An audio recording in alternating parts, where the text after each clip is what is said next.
What's up guys, it's English Dan back with another video, and this, as you may have seen a couple of weeks ago, is the Pixel 5a. I unboxed it, I got it part of Team Pixel. Thank you Team Pixel, gift from Google, real happy about it. You'll notice last year I managed to get on with Team Pixel and they did the same last year. I got the Pixel 5 and the Pixel 4a. Hopefully we get the Pixel 6 or 6 Pro, fingers crossed, but if not, either way I'll end up getting one. But yeah, this is the Pixel 5a. I've been using it now for a couple of weeks as my main device. I'm here to let you know what I think of this $450 Pixel from Google.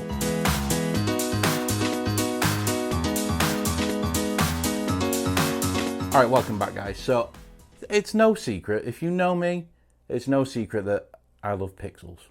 Always have from the very first Nexus. I've got the HTC Dream or G1 that was the T-Mobile Google phone over here in the United States. I think it was called the Dream over in Europe. That was Google's first phone. Then I had the Nexus 1 that was also made by HTC. I've had the Samsung Galaxy Nexus, the Nexus 4 from LG, the Nexus 5 from LG, the 5X. I had them all. The Shamu, the Nexus 6, the Nexus 6P, which I think was peak Nexus design. That was made by Huawei, who obviously can't sell devices over here anymore.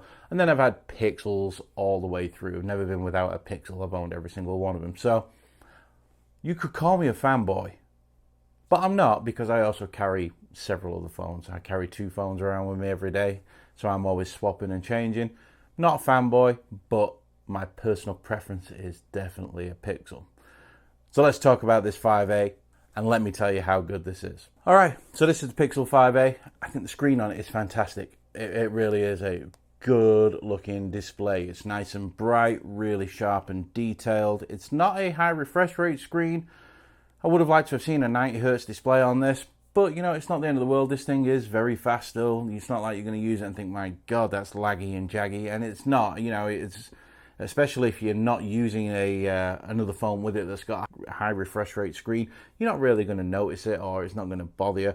Maybe if you've got something that's 120 Hz sat next to you, you're going to think, ooh, that definitely looks different. And don't get me wrong, if you do have a 120 Hz display next to a 60 Hz display and you're using them, it is quite dramatic. But if you've not, don't worry about it. Even if you've used one before and you're going back to the 60 Hz display, you'll be fine, trust me. But the display on this is really nice. It's a 6.3 inch display, if I remember rightly, a little bit bigger than the Pixel 4a 5G from last year. It does have the hole punch camera in there. It's an 8 megapixel camera, and before you go, oh, only 8 megapixels, this thing takes some great photographs. It's a Pixel. We all know Pixels take, for me, the best photographs out there, especially portraits, and the 8 megapixel does not let you down. It's really good when it comes to taking portraits. On the back, you've got, like the Pixel 4a 5G last year, you've got the ultra wide and the main camera. Again, take some really good photographs, pretty good at night as well. Pixels are really good when it comes to night mode. Google have really nailed that down. I'll show you some samples while I'm talking. They may have already been on, they may not, who knows? You know what I'm like, I just throw things together and hopefully you like them. The other difference with this over the Pixel 4a 5G from last year is, yes, it's a slightly different color and it's got a green tint to it instead of just being black. I actually quite like this. When I was unboxing it, I thought this was still plastic, but guess what?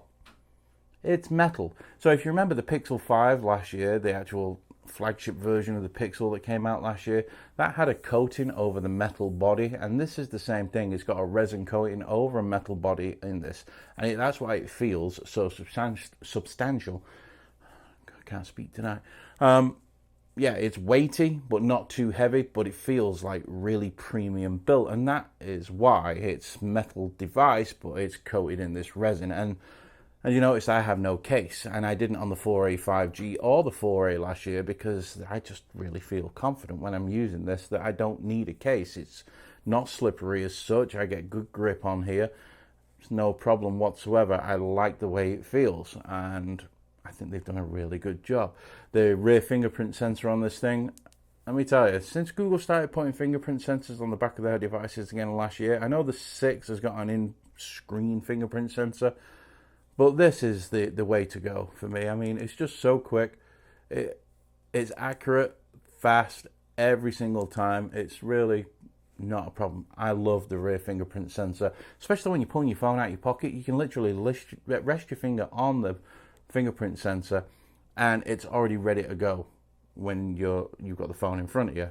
I think the rear fingerprint sensor is something that should come back on a lot of devices. Alright, it's not as cool, but it's far more functional. Dual speakers, pretty decent on this. This has some depth as well when it comes to listening to audio. Let's let you hear a bit. Alright, so this is the volume down about a quarter of the way. That's halfway.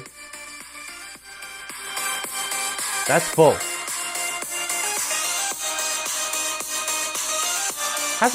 Don't get me wrong, it's not a bass rumbling phone, but it has some surprising depth in there, and everything's really clear.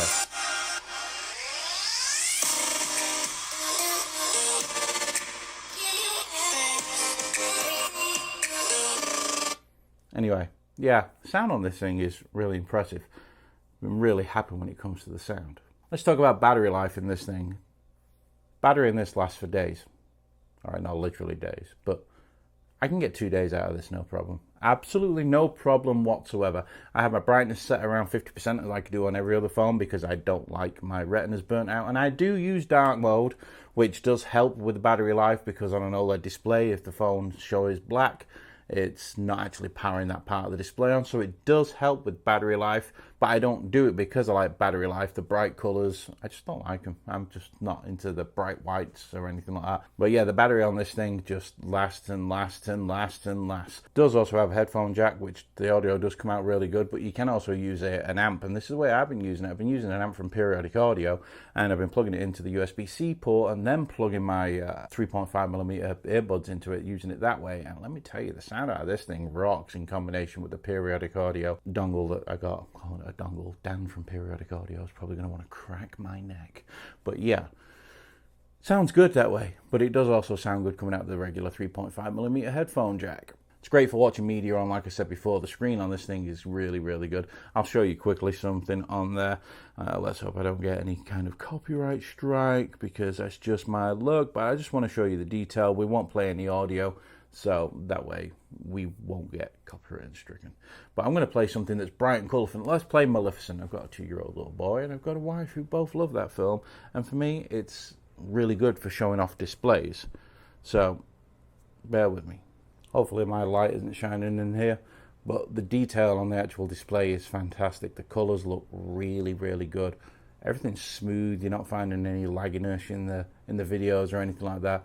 It's just a really, really good picture quality. And then with the sound, as you heard, the sound coming out of the phone makes it really enjoyable. Sometimes I can be watching YouTube or watching movies on something of some device, and they'll have the crappiest speakers, and it just ruins the experience altogether. If you don't want to use headphones, this is a really good option to watch media on, and not only be able to be visually happy, but audioly happy as well. So, yeah. If you're wondering why I was using Maleficent, it's just got really good colours and really good shadows. There's a lot of details. That's why I was using Maleficent, guys. Before you start giving me grief, it's actually a really good film as well. If you've not watched it, watch it. It's good. But visually, it's very good. The graphics on it are great, and it's good for showing off a display. Simple. Obviously, it comes with Android 11. Android 12 will be coming to it, quite obviously. Get 3 years of updates as well with this thing, so you're going to get all the way up to, I think you're going to get up to Android 15 with this, which is really good. It's got a Snapdragon 765G in here, 6 gigs of RAM. It just powers through anything you want to do with it because it's using stock Android, or it's not stock Android as such, but Google's version of Android. It's very vanilla. It's not got any bloat on there. It's not got any duplicate apps or anything like that. Everything just runs the way it should, the way Google wants it to be. This is the way Google thinks Android should be, and I agree. Especially Android 12. If you've seen Android 12, it's quite a nice upgrade over this. It's visually different, but the same. But it just looks good. Whereas iOS is where I get hunted down by the iPhone guys. iOS is dated and it's got boring and it's just not moving on. Whereas Android, I'll give Google the due. They've been moving Android on. And Android 12, when you get to see it, does look really good and performs really well. So what you're here for usually when you're coming for a Pixel is the camera. And let me tell you, the camera on this is just as good as it was on the Pixel 4 XL and the Pixel 5. Really is. It takes some stunning shots, just like, I'm going to throw some up there for you. They're just fantastic. Their portrait shots look great. The cutouts are really good. The colors, the dynamic range from the Pixel, especially the 5A, is just, for me, it's the best phone for photography you can get. And I want to give a shout out to the video here as well. The video on this thing is also well improved from the Pixel 4 XL that I also have, as well as the Pixel 4. I find that it's a little more detailed, much more smoother. I am having an issue, however, when I run 4K 60, whereas after a couple of minutes it can get hot, or excessive use of taking portrait photographs, I can get a warning saying that the flash is disabled, even though I'm not using that. Google are aware of it though. They've actually put out something this last few days, and they believe it's an issue in the camera app, which leads me to believe that it's software related, and there will be a fix coming soon, hopefully within the next couple of weeks. They've not said that, but I'm just hoping that that's what's going to happen, because Google with their cameras don't have problems like that normally, so this is a bit of an anomaly. So yeah, bear that in mind. But it does do 4K 60, does 4K 30, obviously 1080, blah blah. But yeah, the video with this is greatly improved. But photography for me is where the Pixel is at, and it's where it's always been at. And like I say, it takes great photographs, whether you're using the ultra wide, you're using the regular main camera, the selfie camera, you're using night mode. They're just out of this world. I think at $450, a lot of people have been saying it's just a Pixel 4a 5G from last year. Well, it's not. It's IPX rated. It's IP rated this time. So you got water resistance for this time, just like on the Pixel 5. If anything, it's more like a Pixel 5 without wireless charging and a 90 Hz display. They're the two real things that you're missing. Other than that, it's the same phone as last year's $699 Pixel 5. I think it's a good upgrade over the 4a 5G. Visually, it may look very similar, and it's got the same CPU in there, the same processor, but you can tell it's definitely been fine-tuned with the software this time, and the camera is, like I say, a step up. You have got the metal body this time with the resin, whereas the Pixel 4a 5G was just a plastic body display. You do have a larger display as well this time, so that's another thing coming from the 4a 5G that you get as an upgrade. Would I upgrade if I had a 4a 5G to a 5a?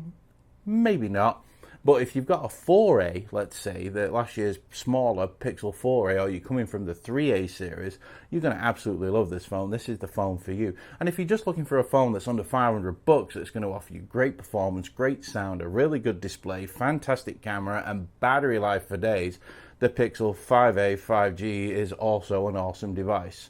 So yeah, other than that, couple of things where it's revolving the camera app, which I'm 90% sure it's software related. I think this phone is great. I really do. It's a Pixel. I love Pixels, and this ticks all the boxes. All right, guys. I'll catch you in the next one. Laters.